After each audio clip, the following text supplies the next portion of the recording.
Welcome, ladies and gentlemen, to my YouTube channel. I is Riga. Thank you so much, guys, for great support. For my returning subscribers, I usually appreciate so much. I usually don't take it for granted. If you are coming across with this channel for the first time, welcome. Don't forget to subscribe to the channel. Otherwise, thank you so much for that subscription. So now, Kenyans, there is a news leak.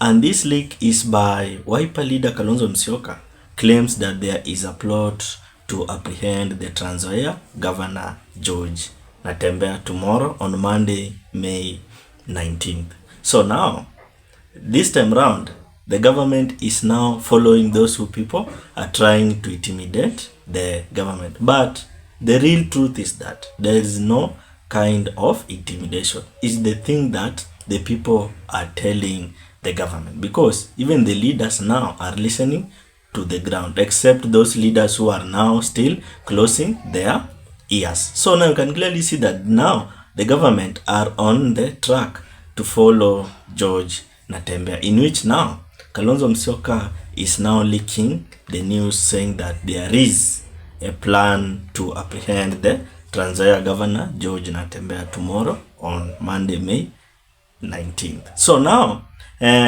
Kalonzo speaking in Machakos, leo alikuwa Machakos, Kalonzo claimed that the Ethics and Anti-Graft Corruption EACC has been granted a search warrant, in which he claims that the detective will go search his properties, apprehend him, and then later release him. As you know, the game of Kenya, they will arrest you, then they will do 1, 2, 3, then they will release you.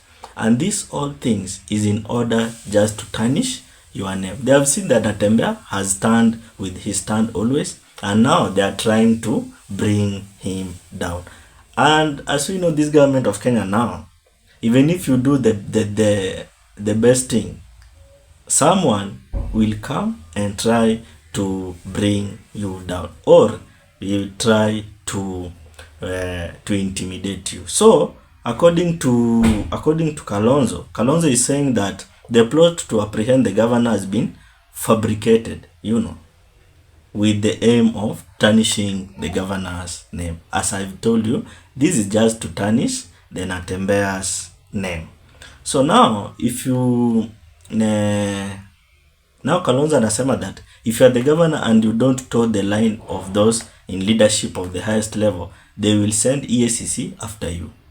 But I want to say that the commission should not be used. So now Kalonzo anasema that if you are the governor and you don't toe the line, inamaanisha kama we uko kwa serikali and you are governor and you haukubaliani na wale wenye wako kwa national, ama kwa vile zile vitu zenye wanasema kwa national, watafanya juu chini waweze kutanish your name. And that's the thing now they are planning towards Nzoia Governor George Natembeya.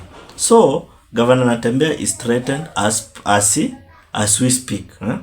And on Monday, which is tomorrow, they have obtained a search warrant to go and search his house. They just want to apprehend him and release him so that they may embarrass him before the people of Nzoia. And that's the game of Kenya.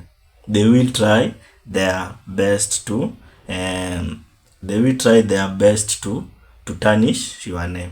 And according to Kalonzo, the Democratic Action Party Kenya DAP leader Eugene Wamalwa will do everything possible to prevent the apprehension from happening.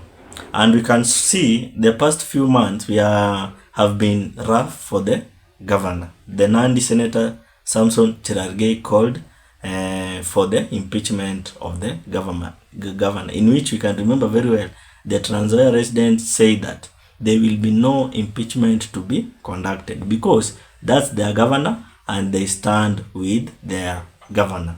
So that impeachment case came after Samson Cherargei insisted that the governor Natembeya should be impeached. So now Samson Cherargei said that Governor Natembeya should be impeached for stoking tribal animosity, in which we know these leaders we are having now, especially these Kenya Kwanza leaders, they are so tribal.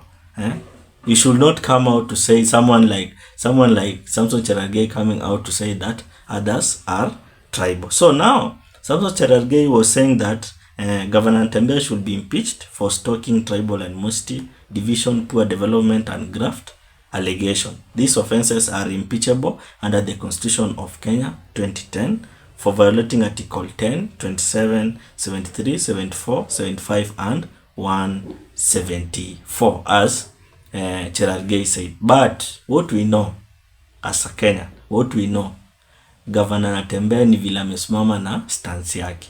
Hapa Kenya, wakiona that unasimama na stance yako, they end up bringing you down. And they will use especially the EACC, in which the EACC ita come out na such allegations at mara uko na madeni, mara umeiba hii, mara umefanya hii, mara uko na pesa fulani kwa nyumba. So you can clearly see now where we are heading as a government, as Kenyans, and where we are heading as government now. Things are very bad on the side, because in Kenya nowadays, even if you want to tell the truth, even if you want to tell the truth, the government will not allow you. And that's why you are seeing even today, they were policemen, they were wanting to arrest Rigathi Gachagua. So you can clearly see that in Kenya now, even if you are trying your best, the government will try its level best again to bring you down, or they will try their best to tarnish your name. So we can remember very well, after Samson Cherargei proposed that Governor Natembeya to be impeached, Governor Natembeya came out and defense and said that Senator should focus on the affairs of his county and refrain from tarnishing his leadership. So we can clearly see that, on the other hand, Kalonzo has further castigated the allegation apprehension of Mumias East member of Parliament Peter Salasya. Tuliona pia Peter Salasya amefanywa same thing.